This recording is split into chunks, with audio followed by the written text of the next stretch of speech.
رب العالمين وبه نستعين على أمور الدنيا والدين وصلى الله وسلم على أشرف الأنبياء والمرسلين سيدنا نبينا حبيبنا شفيعنا قرة أعيننا محمد وعلى آله وصحبه أجمعين وعلى جميع التابعين بإحسان إلى يوم الدين وعلينا معهم وفيهم برحمتك يا أرحم الراحمين. أما بعد قل سبحانك لا علم لنا إلا ما علمتنا إنك أنت العليم الحكيم. رب اشرح لي صدري يسر لي أمري واحلل عقدة من لساني يفقهوا قولي. آمين والhamdulillah.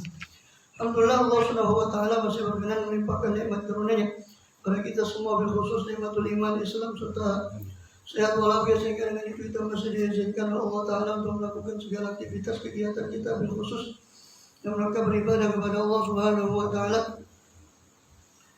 Kemudian ya, dan setelah PPKM juga ya, diperpanjang.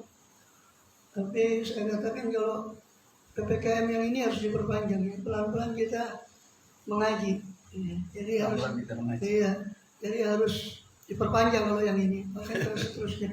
Kalau yang itu biarkan saudara yang ngurus ini. Jadi kita juga bertemu dalam tahun yang baru ya, Sanah Hijriah ya, dari 1442 tahun setelah Hijratul Rasulullah SAW. Sekarang masuk ke 43.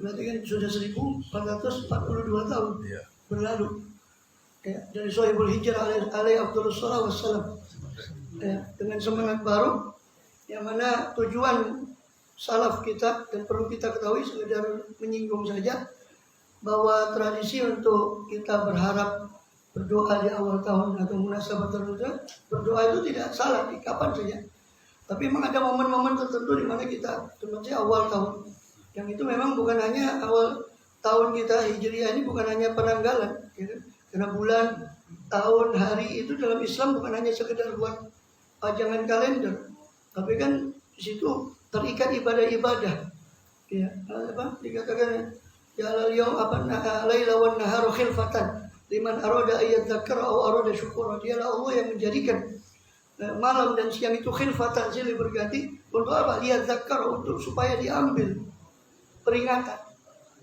bagi orang yang mau mengambil peringatan dari setiap harinya. Awal ada syukur, atau bagi orang yang mau bersyukur atas pergantian siang malam. Dan makanya ya kabar Syekh Abu Bakar Adni al-Masyhur hafizahullah itu dalam manzumat Taudiul Am, beliau masya Allah, beliau ulama yang juga termasuk produktif. Beliau nulis banyak nazuman untuk munasabat. Kita kenal beliau itu ulama khusus untuk fikih tahawulat, fikih transformasi akhir zaman. Sehingga beliau ingin menghidupkan kembali beberapa momen-momen ini, dan beliau kaitkan dengan teori beliau yang terkenal, yang walaupun sebenarnya itu bukan teori baru, sebenarnya itu hasil istimbat. Dan begitulah makna Al-Quran itu akan selalu terus terperbarui, sebagaimana kalam Habib Abdul Haddad radhiyallahu anhu, ya tanazzuluhu bakin. Ya, turunnya Al-Quran itu masih tetap, maksudnya turun dalam arti makna, bukan turun dalam arti ayat. Kalau ayatnya tidak bertambah, tapi turunnya makna Quran, tajaddud, pembaruan makna-makna Quran yang diperoleh, yang Allah turunkan kepada, ilhamkan pada hati para aulianya, para ulamanya, itu masih terus. Dan itu termasuk mukjizat daripada Al-Quran. Ya. Kalpa di Madad yang dikatakan wajah kalhusni fil qiyam, dikatakan dengan Burda itu, Al-Quran itu seperti ombak laut, maknanya itu bersusul-susulan datang. Makna Quran itu seperti ombak di laut, kata Imam Busiri dalam Burda. Ya. Itu termasuk beliau menyusun beberapa nazuman tentang shofar. Nanti ada shofar ini, beliau menyusun khusus nazuman tentang shofar. Tentang Muharram ini ada.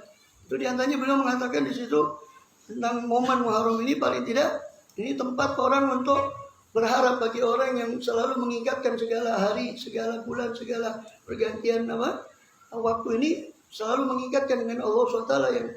Dan teori beliau yang terkenal itu adalah apa? Rabatul Tarikh Biddiyanah. Salah satu di antara pokok ilmu akhir zaman yang beliau susun itu adalah, salah satu prinsipnya adalah mengikat sejarah dengan din. Karena orang itu selalu membaca sejarah hanya sejarah ansih, sejarah saja. Dan kadang kita suruh dulu menghafal sejarah tahun sekian. Itu pengajaran sejarah cuma begitu. Dalam Islam antum lihat dalam Quran. ketika Allah bicara sejarah manusia, apa tonggaknya? Tonggaknya adalah para nabi dan para rasul. Adam alaihissalam. Dari Adam terus Nuh alaihissalam. Yang terkenal ya memang nggak mungkin disebut semua. Minuman kosong alika min qablu wa minum malam nafsus alaihi. Di antara mereka para nabi ada yang kami ceritakan kepada kalian, di antara mereka ada yang kami tidak ceritakan. Tonggak sejarahnya Adam, kemudian Nuh alaihissalam, kemudian Ibrahim alaihissalam, yang besar-besar Musa alaihissalam. Quran bicara sejarah manusia itu berdasarkan apa? Tonggak sejarah, agama, hubungan manusia dengan penciptanya, dengan diutusnya para manusia-manusia pilihan, yaitu para ambiyanya alaihissalam. Itu Rabtuddin dia Rabtut Tarikh Bidiyana. Gitu. Termasuk ya nggak ada Quran menyebut zaman apa Hammurabi, zaman Namrud, nggak ada. Quran tidak mengikat sejarah itu dengan itu.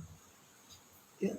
Maka dalam rangka mengikat ya, sejarah tarikh dengan sejarah, maka pembacaan tarikh itu tidak boleh lepas daripada sang sutradara pembuat sejarah itu Allah SWT yang dianut oleh Rasulullah SAW. Semua pembacaan sejarah.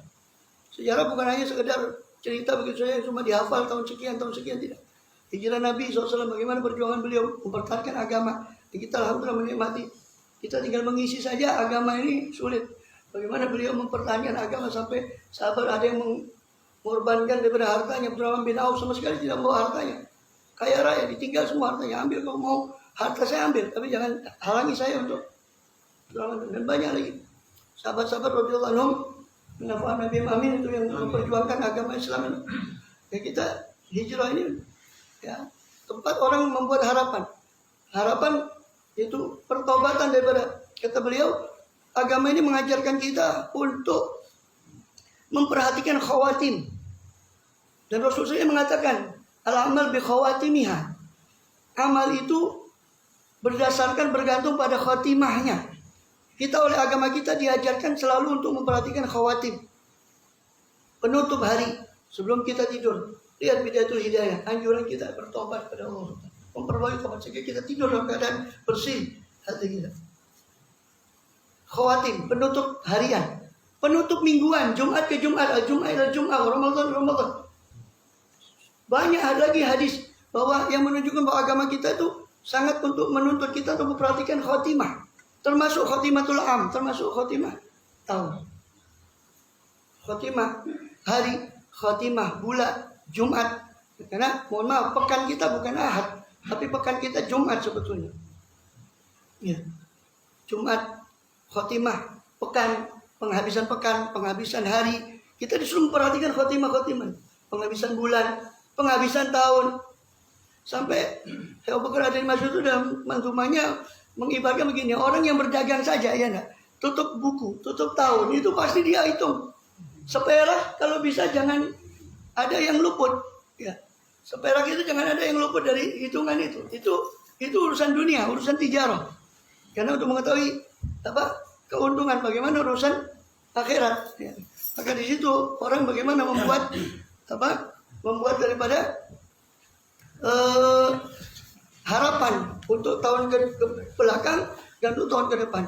Ke belakang sifatnya adalah evaluatif, sifatnya adalah muhasabah, takyim. Maka beruntung kata orang yang mengevaluasi amalnya selama 1 tahun itu. Dan itu yang harapan yang kita taruh pada doa itu, ya Allah, ma'amil tu min ayat, apa yang saya amalkan dalam tahun kemarin, ya, mimma nahaitani anhu, ya, daripada apa yang kau cegah, yang kau larang, tapi aku lam atau minu, walam tansau, saya belum saya taubati, sedangkan kau mengetahui amal saya itu, dan kau tidak melupakan amal saya itu. Maka kita minta supaya dimaafkan, dan apa yang amil tahu fiha, yang apa yang saya amalkan padanya daripada kebaikan, maka terimalah. Itu kan isi doa yang kita kita baca. Di awal tahun doanya mantal abadil awal, qadimul awal, ala fadhika amil jikal karimil muawwal, ya, ta'ala menjadi berabat, ya, as'aluka ismata fihi. Pada doa awal tahun kita minta supaya setahun ke depan kita tetap dijaga daripada nafsu, hawa nafsu, syahwat, syaitan. ya, fitnah dunia, khususnya fitnah akhir zaman ini, kita dijaga. Itu harapan kita. Ya, maka beruntung ya, kalau kita perhatikan bagaimana indahnya syariat Rasulullah SAW itu dalam segala sendinya, termasuk dalam memperhatikan pergantian daripada bulan, hari, tahun, dan semua. Masing-masing Allah gantungkan untuk ibadah. Salunaka anil ahillah qul hiya mawaqitu linnas wal hajj. Semua dianukan waktu itu kepada untuk ibadah. Untuk kita diajarkan menghargai waktu itu, diikatkan kepada sang pembuat waktu itu sendiri, yaitu Allah SWT. Termasuk mengikat tarikh dengan diana, mengikat sejarah dengan agama, mengikat segala momen-momen dengan agama. Itulah salah satu makna yang luas dalam qul bi fadli rahmati fa bidzalika falyafrahu wa khairum mimma. Katakanlah, hanya dengan karunia Allah dan rahmatnya lah. Memang salah satu rahmat dan yang paling besarnya rahmat adalah Rasulullah SAW. Sehingga disitulah maulid dan sebagainya peringatan terhadap kelahiran beliau. Tapi bukan hanya maulid, ayat itu. Kita disuruh bersenang, bergembira dengan karunia dari Allah. Maka segala momen itu diikatkan dengan apa? Sang penciptanya, itu Allah SWT. Bukan hanya itu, tahun, awal tahun, akhir tahun, dan tengah-tengah tahun semua ya. Sebagai muslim dan mukmin kita mengikatkan daripada segala perilaku kita, perubahan-perubahan kita dari masa ke masa dan tahun ke tahun kepada Allah SWT, kepada yang membuat segala-galanya. Nah itu sekedar kita mengingat ya, dan juga bersyukur pada Allah SWT. Kita sampaikan pada tahun ini dengan harapan-harapan tadi itu, dengan permintaan-permintaan yang sudah kita mohonkan kepada Allah SWT. Ya, mudah-mudahan juga kita di tahun ke depan ini dengan berkat para solihin, berkat para Imam Ghazali, para aulia yang lain, mungkin kita diberi keberkahan yang lebih banyak. Amin ya rabbal alamin. Kemudian bab kedua ya, kita sampai kepada bab kedua daripada Asraris Shalah. Kita buat Asraris Shalah kama qala radhiyallahu anhu. Tadi keliru halamannya itu 567 ya. Tadi kemarin lempitan yang lama itu. Kama qala radhiyallahu anhu arda. Al-babu tsani fi kaifiyatil amali dhahira min as-shalah wal bidayati bit takbir wa ma qablah. Bab kedua, dan ini boleh katakan inti daripada salah satu inti, karena masih ada inti yang lain. Kalau ini kan amal zahir salat mulai dari takbiratul ihram sampai salam. Nanti bab ketiganya baru amal batinnya salat. Jadi masih ada inti yang lain. Ini salah satu inti dari pembahasan. Sedangkan bab pertama kemarin kita sudah mempelajari. Di bab pertama itu keutamaan azan, keutamaan sujud, keutamaan sholat, keutamaan khusyuk dalam sholat, keutamaan jamaah, keutamaan terakhir, keutamaan masjid ya, sebagai tempat sholat. Nah itu keutamaan sudah kita lalu di bab pertama. Sekarang bab kedua ini tentang tata cara amal zahir daripada sholat wal bidayah, dan memulai sholat dengan takbir, dan ma qablahu, apa yang sebelum takbir yang harus kita persiapkan.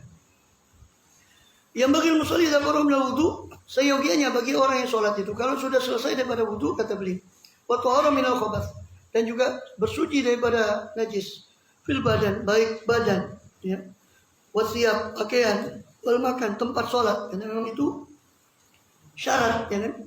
Syarat sahnya sholat adalah bersihnya tempat, sucinya tempat, baik itu sucinya orang yang sholat itu baik badannya, tempatnya maupun pakaiannya. Mumin satril aurah wa min asyurur rukbah, dan sudah selesai daripada menutup aurat dan daripada pusat kepada lutut, itu bagi laki-laki, dan bagi perempuan semua daripada badannya kecuali wajah dan telapak tangan kalau dalam sholat. Dalam sholat adalah semua daripada anggota badannya adalah aurat, kecuali yang berpendapat bahwa diizinkan untuk membuka wajah dan tangan ketika tidak ada fitnah, aman dari fitnah. Ayat tasibah qaiman mutawajjihal qiblah. Sudah selesai terpenuhi tadi syarat-syarat sholat, suci badan, tempat, pakaian, suci juga dari hadas besar, hadas kecil. Gitu. Menutup aurat, menghadap kiblat.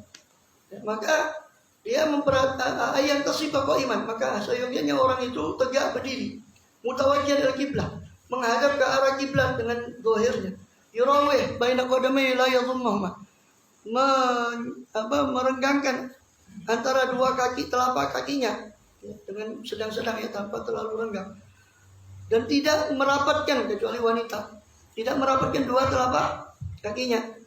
Fa inna dzalika mimma kana yastadillu bi ala fikri rajul. Sebab itu termasuk sesuatu yang menunjukkan atas pengetahuan seseorang terhadap sholat ketika dia meletakkan kakinya itu sejajar dengan tidak terlalu, ya ulama di kitab-kitab fikih itu kita dapati jaraknya shibrun, ada yang mengatakan 1 jengkal atau 5 jari paling tidak. Artinya intinya memang tidak ada kalau antum cari hadisnya, cuma artinya kan orang berdiri sedang itu bagaimana begitu, tidak terlalu lebar, tidak juga terlalu sempit, tidak terlalu rapat.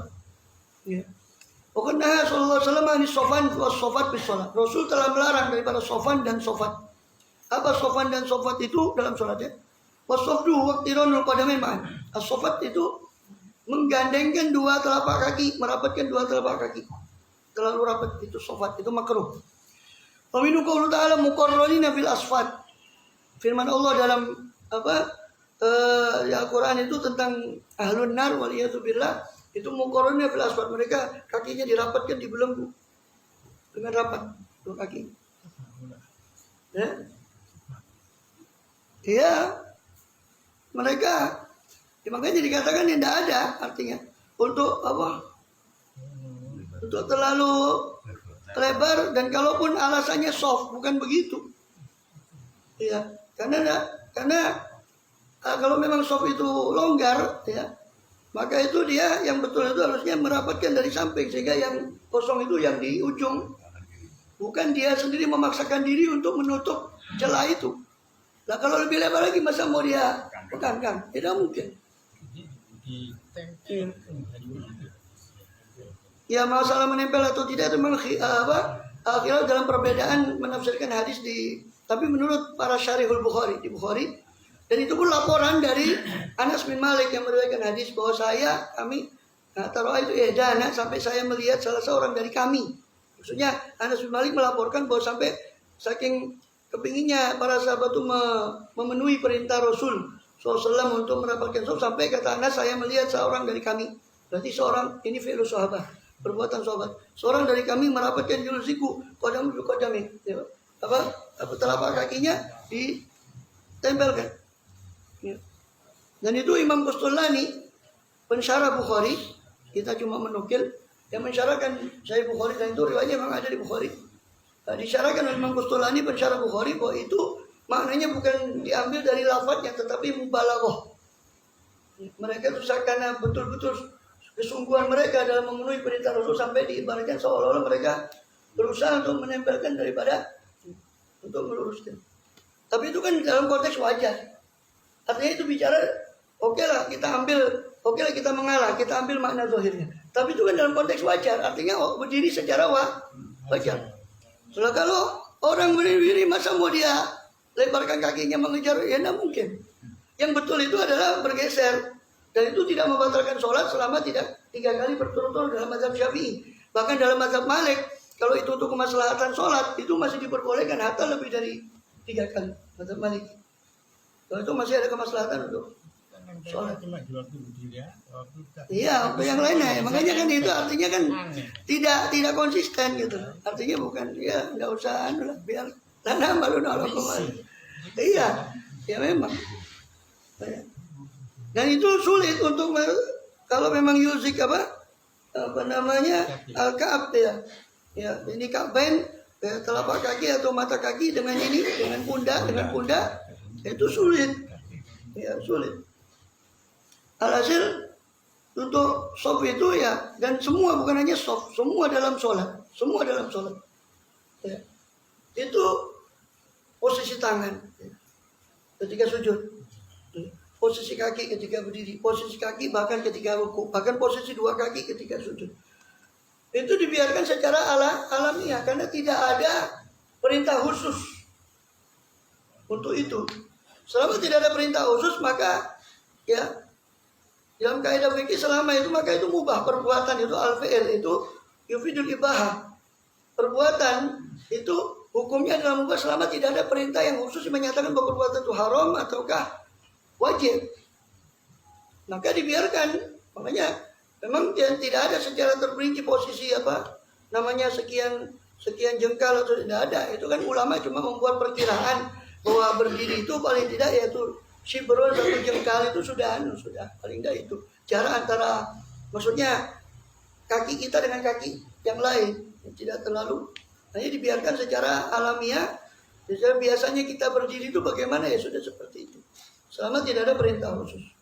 Ada masalah pengisian sop itu cukup yang belakang itu maju. Kalau memang nggak ada kesadaran maju ya yang samping ini yang merapatkan. Supaya yang di sana di ujung ya, karena orang kebanyakan salah persepsi juga. Dia mau ngisi juga takutnya batal sholat. Padahal kan tidak membatalkan sholat kalau tidak 3 kali berturut-turut. Artinya dia melangkah 1-2 langkah dia berhenti. Berhenti kasih jeda baru dia langkah lagi, itu tidak dianggap 3 kali berturut-turut. Karena yang membatalkan itu dalam mazhab Syafi'i yang muktamad itu 3 kali salah satu harokatin mutawaliyah. 3 gerakan berturut-turut. Nah, selama tidak berturut-turut maka itu tidak batal. Apalagi kalau itu ada kepentingan, yaitu saddul furjah, menutup rumpangnya soft. Itu, dan itu ada pahalanya sendiri kata Rasulullah, man sadda furjatan bis sofi. Siapa orang kata Rasulullah menutup satu celah dalam soft, banallahu qasrun fil jannah, Allah bangunkan dia satu istana di surga. Dan itu memang termasuk kadang-kadang ya, khairul umur awsatuha. Sebaik-baik perkara itu yang tengah. Saya katakan begitu kenapa? Karena orang kita ini kadang-kadang ada yang terlalu longgar sama soft. Maksudnya soft longgar sekali, nampak longgarnya, itu juga ada betul. Singkadung sergap, kesergepan. Iya. Sampai orang duduk itu susah. Ini singkadung sergap. Jadi sergap kesergepan, singkadung sengkah, malas. Terlalu malas.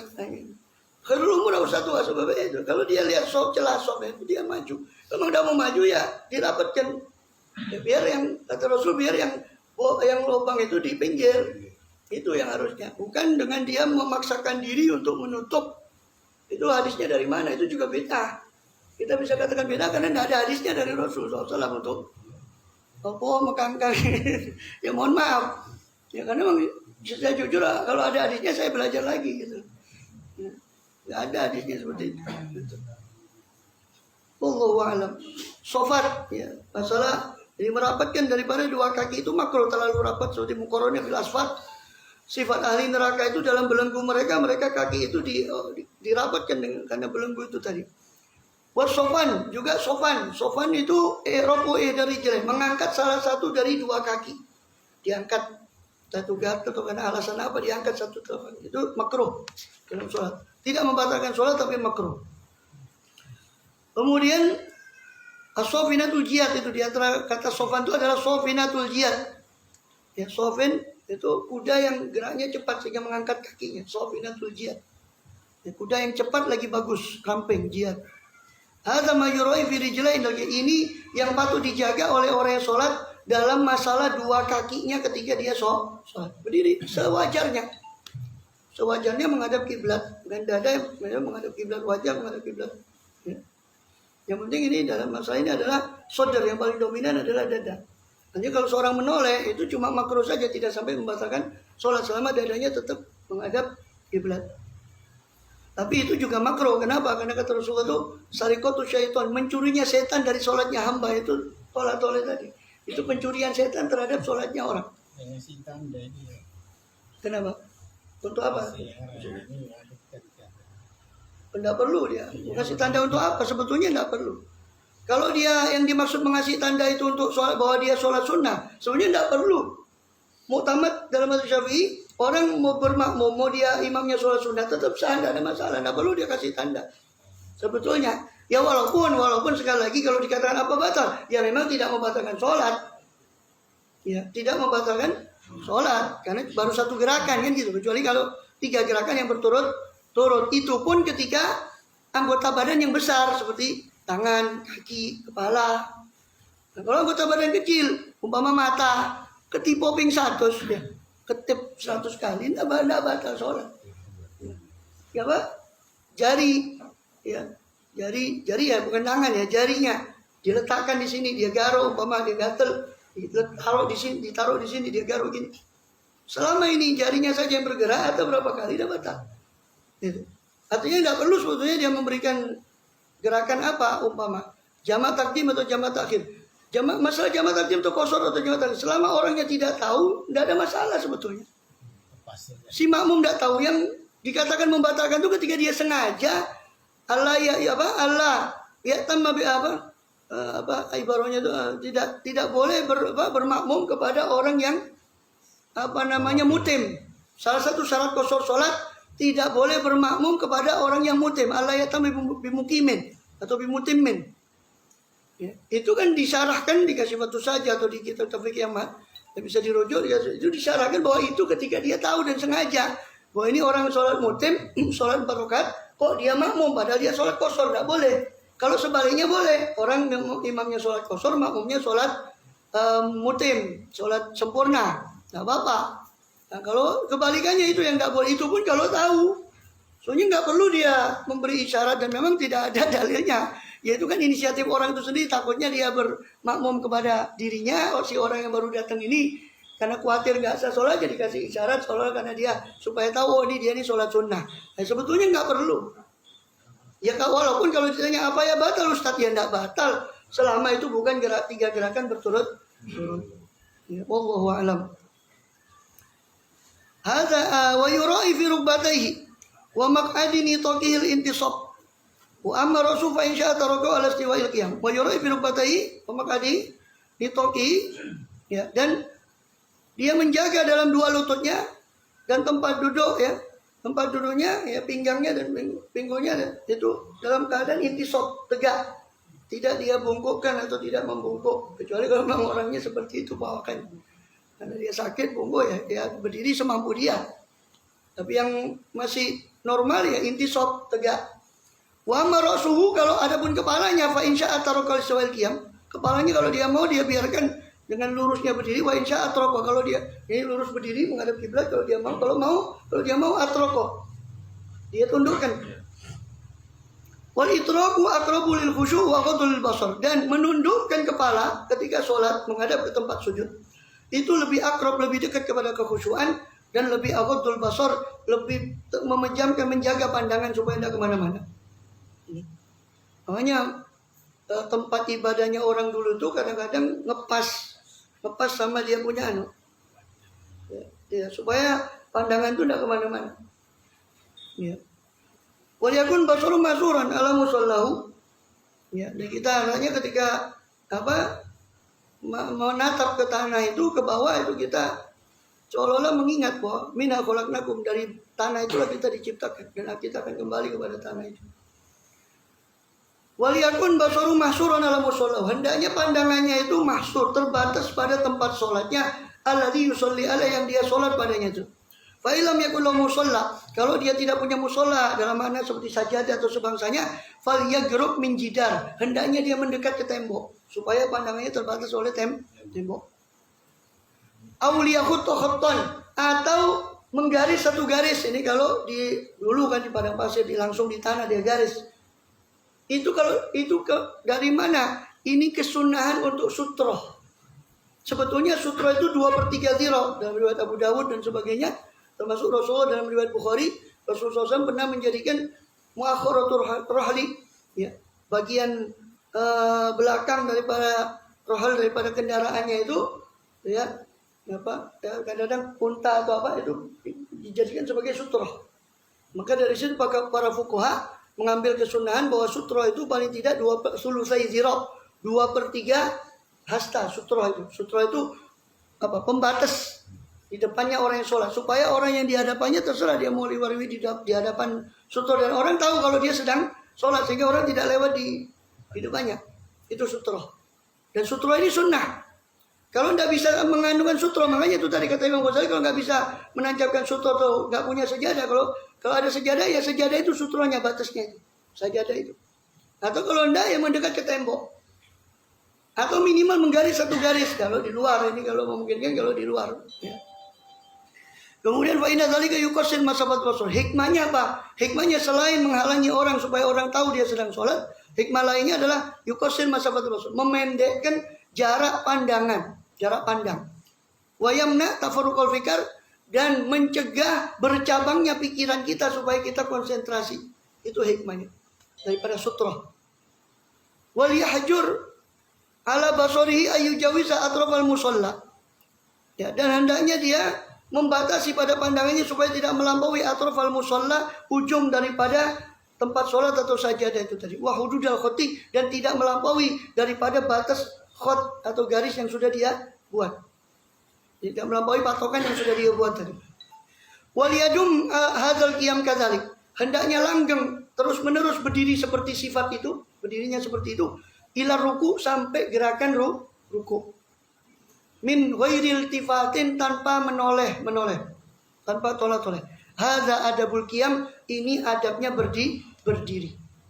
Ini sih baru berdiri, belum baca Fatihah, belum baca. Fa idza stawa qiyamuhu, apabila sudah sempurna berdirinya, wastiqbalu wa itraku kadzalik, dan menghadap kiblatnya, dan itrok, menundukkan kepalanya sudah sempurna, demikian pula. Faliyaqra, hendaknya dia membaca qul a'udzu birabbin nas, tahassunan bihi minasyaiton, sebagai pembentengan dengannya dengan anas tadi daripada syaitan. Memang tidak ada Rasulullah SAW. Lagi-lagi orang yang kurang kerjaan tuh kadang-kadang bilang, itu bid'ah. Rasul sudah ngajarkan kalau kamu sholat baca anas. Ajib. Rasul sudah bilang, bahkan di hadis yang sahih itu dari Tirmidzi, juga Azkar Nawawi, di Azkar Nawawi, dan itu hadisnya sahih, disebutkan bahwa Rasul SAW dulu bertawur dengan ucapan kepada Allah dengan redaksi dari beliau. Tapi setelah turun Anas Al-Falaq, beliau hampir boleh katakan meninggalkan semua ta'awudnya, berganti kepada Anas dan Al-Falaq. Dan perbuatan apa yang lebih penting daripada sholat dan lebih diganggu oleh setan daripada sholat?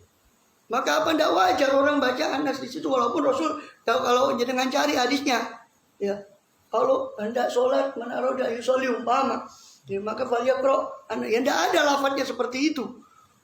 Ya, tapi jangan serampangan mengatakan itu bid'ah. Nggak ada hadisnya. Ajib. Itu aneh. Ini pemahaman yang konslet tentang bid'ah itu. Dianggapnya semua yang tidak diperintahkan Rasul itu bid'ah. Bid'ah itu adalah yang bertentangan dengan, bukan kullu bid'ah dolah itu maknanya kullu bid'ah dolah kalau bid'ah yang bertabrakan dengan Al-Quran dan hadis. Dari mana taunya? Dari hadis man sanna sunnatan hasanatan dan man sanna sunnatan sayyi'atan. Siapa yang mentradisikan tradisi yang baik, dia dapat pahalanya dan pahala orang yang mengikuti dia. Sanna sunnatan itu mentradisikan. Sunnatan itu mentradisikan suatu jalan. Maka sunnah dalam bahasa itu, ya kan, orang barat pun ya sampai menyebutkan the tradition of prophet. Ya, tradisi. Sunnah itu terjemahnya tradition. Tradisi. Memang itu terjemahan sunnah. Terlepas dari dia ada contoh sebelumnya atau tidak ada contoh sebelumnya, itu disebut sebagai sunnah. Orang mentradisikan sesuatu, terlepas dari sesuatu yang dia tradisikan ini sudah ada yang mencontohkan atau belum ada, itu disebut sunnah. Kalau bid'ah itu sesuatu yang ghairi misalin sabik, tanpa ada contoh yang mendahului, itu bid'ah. Jadi sunnah itu lebih umum daripada bid'ah secara lughah, secara bahasa. Makanya Imam Syafi'i, apa orang sekarang ini lebih pintar dari Imam Syafi'i? Imam Syafi'i mengkhususkan hadis kullu bid'atin dhalalah dengan hadis man sanna sunnatan. Dari situ kemudian Imam Syafi'i mengambil kesimpulan, fal bid'atu bid'atani mahmudatun wa mazmumah. Maka bid'ah itu ada dua, fal muhdatsatu, ya, muhdatsah itu ada dua. Ada yang mazmumah, ada yang tercela, yaitu yang bertentangan dengan, karena kan ya, ukuran kita tercela dan terpuji adalah Quran dan hadis, itu ukurannya. Selama perbuatan itu terpuji, tidak bertentangan dengan asal dasar daripada agama, maka ya bisa kita katakan itu sebagai sesuatu yang beda dan seterusnya. Ya. Membaca surat An-Nas, sumaliyati bil iqamah, kemudian qomat. Ya, wa in kana yarju hudura man yaqtadi bihi falyu'adzin awalan. Kalau dia berharap untuk hadirnya orang yang bakal dia bisa mengikut dengan orang itu, bisa bermakmum kepada orang itu, hendaknya azan lebih dahulu. Ya, memang kan sudah kita bahas di bab azan bahwa azan ini kalau tidak jamaah apakah sunnah atau tidak, ini khilaf ulama. Tapi pendapatnya juga tetap walaupun tidak jamaah tetap dia azan kemudian iqamat. Tapi sebagian menguatkan tidak, karena dia tidak perlu daripada jamaah, maka dia langsung iqamat saja. Tsumma liyahzurin niyah.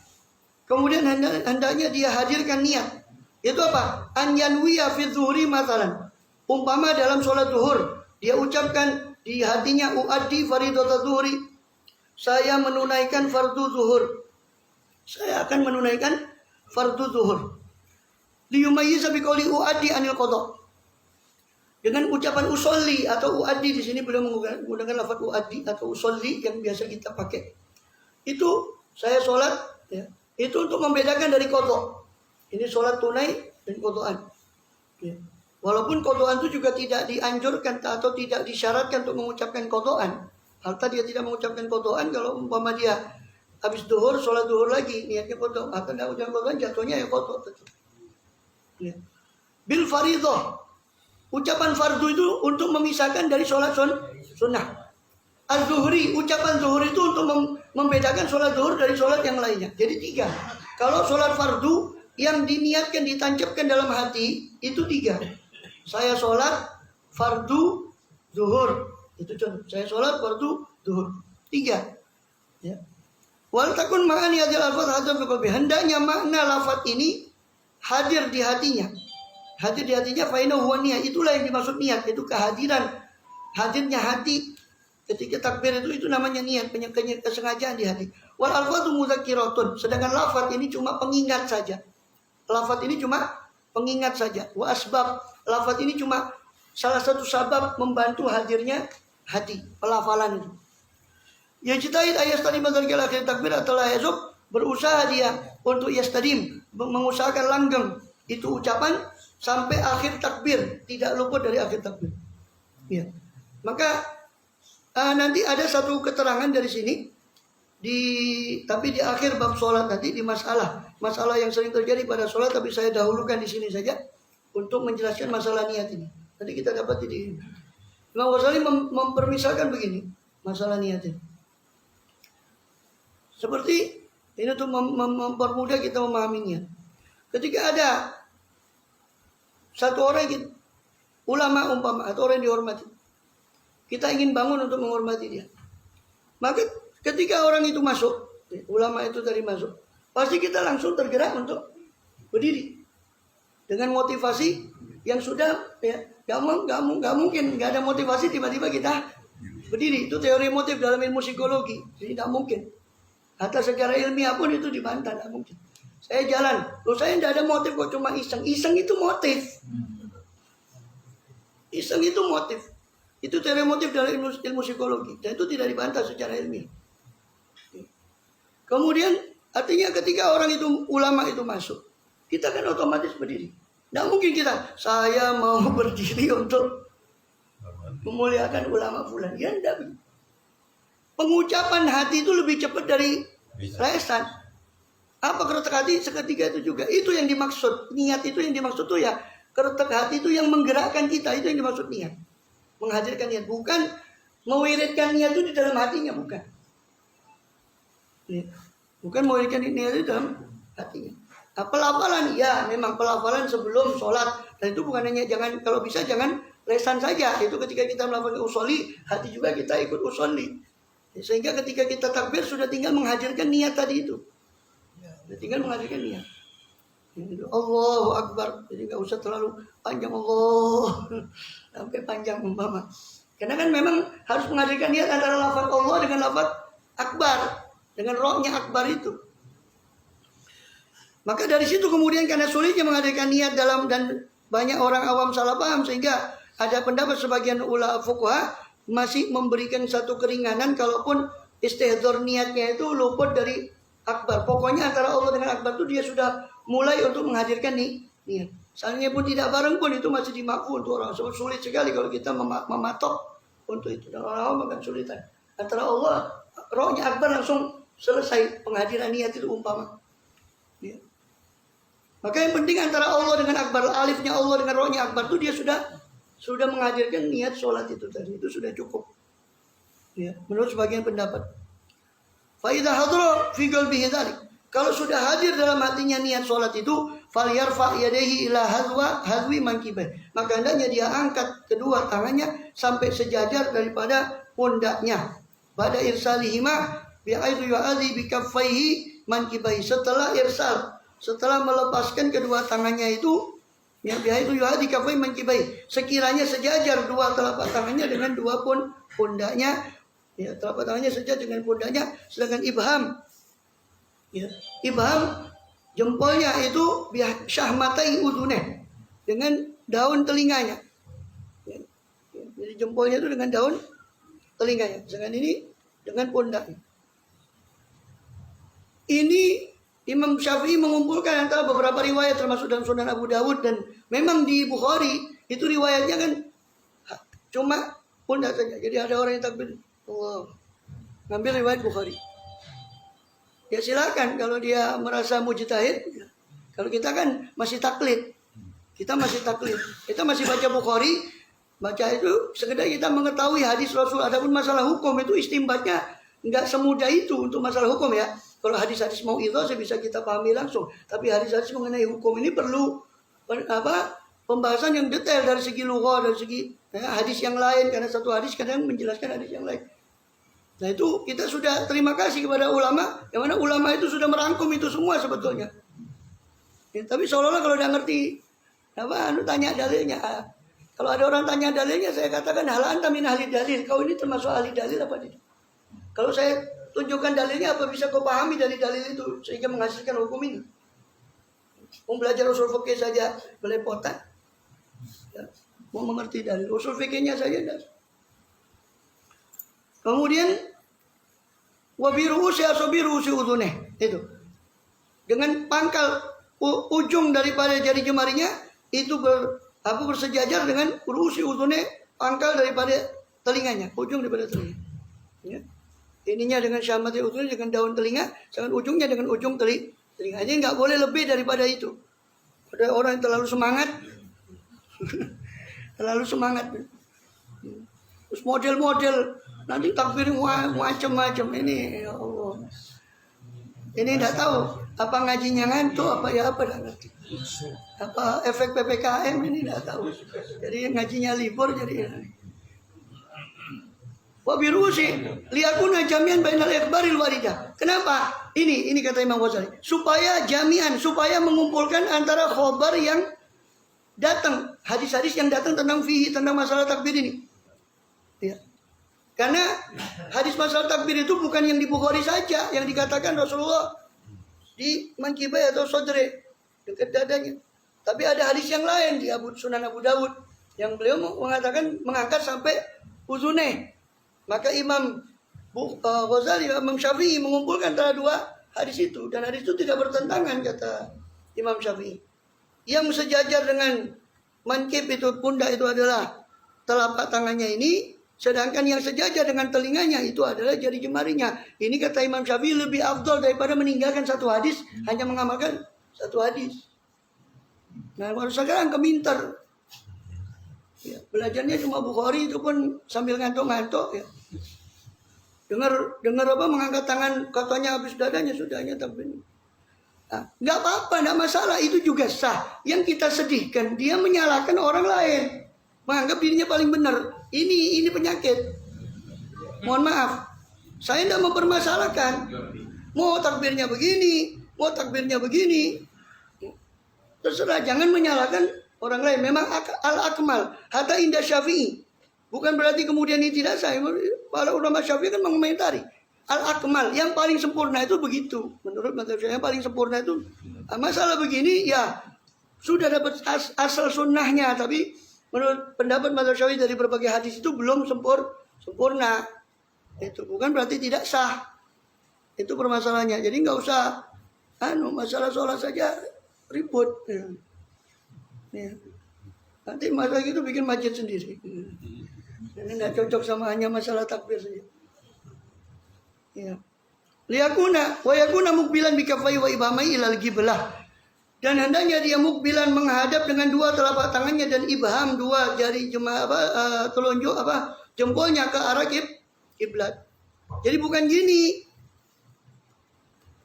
Yang dihadapkan kiblat itu ini. Bukan ada orang ini ngajinya ngantuk atau efek PPKM itu. Ya. Wayat sutul asobe itu, ia besut menghamparkan, membuka jari jemarinya. Layak itu bukan menggenggam atau merapatkan, direnggangkan. Ya, sekedarnya saja, renggang tidak terlalu renggang, rapat tidak terlalu rapat. Sekali lagi, kaedahnya itu kalau di situ tidak ada dalil syar'i, maka anggota badan itu dibiarkan secara alamiah saja. Ya. Kemudian apa lagi? Wala yatakallaf ini, la yatakallaf fiha tafrijan wala dhaman, tidak memaksakan untuk tafrij, untuk terlalu direnggang-renggangkan, tidak juga memaksakan terlalu untuk dirapat-rapatkan. Biasa saja. Bal yatruku ala muqtadatopiha ini. Bal yatruku ala muqtadatopiha. Dia biarkan sesuai alamiahnya, sesuai dengan tabiatnya, watak atau alamiah. Ilna kalau bil atar anda surat domu, sebab di dalam hadis itu ada yang mengatakan dibentangkan atau dirapatkan. Wa hadza bainama wa aula, ini antara keduanya dan ini lebih utama, bisa mengumpulkan beberapa hadis tadi sehingga tidak mengambil satu hadis membuang hadis yang lain. Fa idza taqarratil yadani fi maqarrihima ibtada at-takbir. Kalau sudah mulai tangan itu menetap pada dua tangan itu sudah menetap pada tempatnya, baru dia mulai takbir. Jadi Allah ya, sudah menetap pada dua tempatnya, baru dia mulai takbir. Ma'ir salihima wa yatolli, bersama dengan melepas keduanya. Ya boleh, dia lepas dulu, baru dia. Sebagian pendapat langsung boleh. Jadi dua itu boleh. Ya, bahkan sebagian ada yang mengunggulkan seperti dalam syarah Bidayatul Hidayah itu lebih diunggulkan untuk irsal khafif. Baru kemudian begini. Walaupun mau tamatnya langsung. Tapi dari segi amalia memang banyak yang irsal dulu baru. Tapi khafif, ini ringan, tidak terlalu lama. Itu nukil faida mana tadi? Summa yadul yadain ala ma fawqa surah wa tahta sadr. Lalu meletakkan dua tangan di atas pusar ya, dan di bawah sadr, di bawah dada.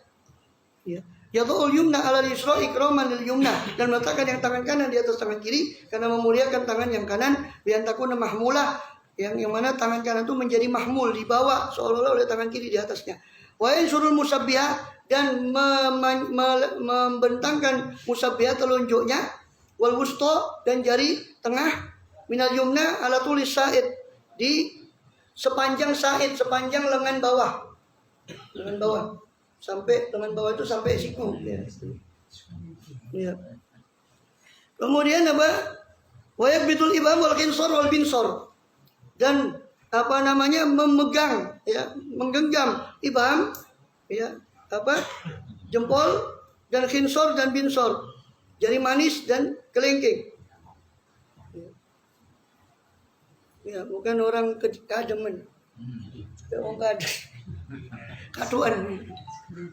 Ya boleh, kalau ditanya usaha apa betul batal, ya tidak batal. Itu cuma sunnah. Cuma itu menyalahi sunnah.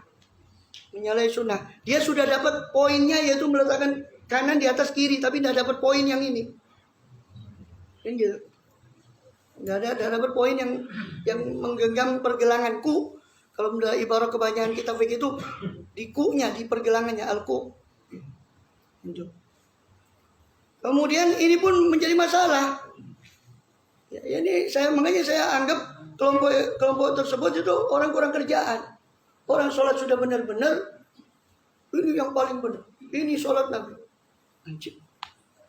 Terus yang lainnya tidak sholat Nabi. Ini yang klaim ini yang saya jangan salah paham. Klaim ini yang saya nggak setuju gitu. Soalnya menganggap orang yang tidak kayak gitu sholatnya tidak sholat Nabi. Padahal Nabi itu banyak riwayat.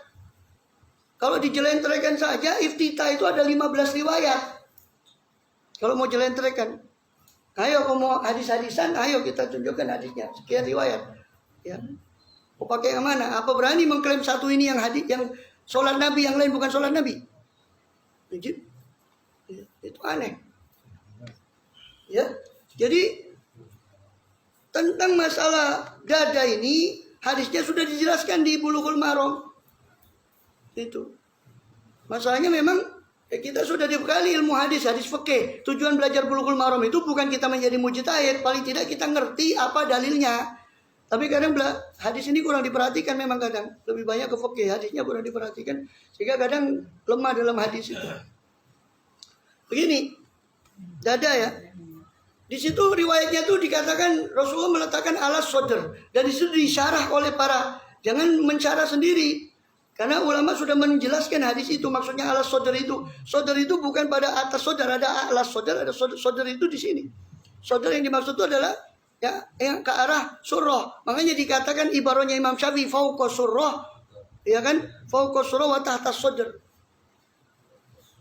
Sedangkan yang Mengangkat itu mengambil lafaz hadisnya langsung ditelan mentah-mentah, tidak mau pakai ulama, langsung katanya saya mau ngambil langsung dari Nabi.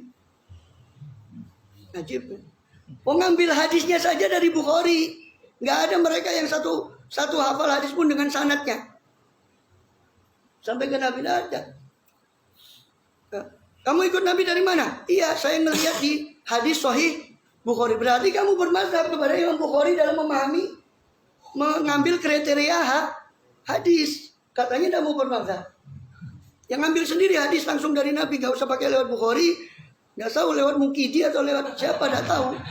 Gitu loh. Ngambil sendiri sanadnya. Janganlah lewat Bukhari, wala lewat Muslim, wala lewat Abu Dawud, wala lewat. Ini para hufazul hadis, jasa mereka. Hadis itu bisa sampai ke kita radhiyallahu anhum.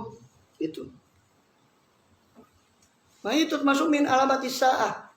Idza sabba akhiru hadhil ummah awwalaha. Ya. Kalau ketika generasi akhir umat ini berani mencaci maki orang terdahulu, dianggap semuanya salah, yang benar dia. Jadi berarti agama baru pada zaman dia. Ya mohon maaf. Sebenarnya kita sedih, bukan kita ingin mencari kenan, tapi sebenarnya ya sadar gitu. Ya. Bukan berarti mengklaim bahwa kembali kepada Quran dan Sunnah. Imam Syafi'i tidak ikut Quran, ikut Sunnah, ikut siapa kan gitu. Para imam itu, semua guru-guru kita itu, kalau tidak ikut Quran, ikut Sunnah, ikut siapa kan gitu. Ya.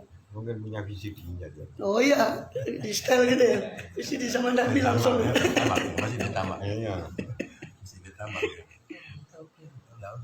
Obat ruya, ma'at takbir, ya, ma'arofil yaden, wa ma'as tikrorima, wa ma'al irsal, wallahu alam bisawab. Adapun masalah takbir juga ada riwayat 3. Ada takbir dengan mengangkat tangan, ada takbir dengan istiqror, diam tangannya, atau irsal, dan atau takbir bersama irsal. Ada 2. Yang istiqror itu dipakai mazhab Malik, jadi nggak pakai angkat tangan. Allahu Akbar. Mazhab Maliki. Mazhab Syafi'i mengangkat tangan. Allahu Akbar. Itu ada riwayat. Ya. Wallahu a'lam. Irsal ini melepas setelah ini dilepas. Ya, atau istiqrar setelah ini ditetapkan di dada, itu istiqrar. Irsal dilepas. Qul dzalika la haraja fi. Ini maksudnya itu tidak ada masalah dalam 2 riwayat itu. Mau dilepas dulu baru sedekap atau mau sedekap langsung. Allahu Akbar, istiqrar langsung. Ya. Adapun tanpa sedekap diirsal terus itu mazhab Malik. Mazhab Maliki. Jadi kalau lihat di Mekah itu ada orang yang gini, itu mazhab Maliki. Ya, salah satunya itu juga. Tapi Maliki juga mau tamat itu mazhab Maliki tidak tanpa. Wallahu a'lam bissawab. Bismillahirrahmanirrahim. Ya Rabbana anta Rabbana. La nafta Rabbana wa annana sarafana ala ridwaka Rabbana. Tub alaina tauba tawsilu kull tauba wa surana awrati. Amin rawati wa birri walidina. Rabbi wa mauludina wa ali wal ikhwan. Wa sairil ghilani wa kulli dhi mahabbah. Akiratina wa sahba wal muslimina ajma. Amin Rabbi ajma. Fadlan wa judan manna. La biktisabin minna. Bil Mustafa Rasuli. Nahwa bi kulli suli. Sallallahu Rabbi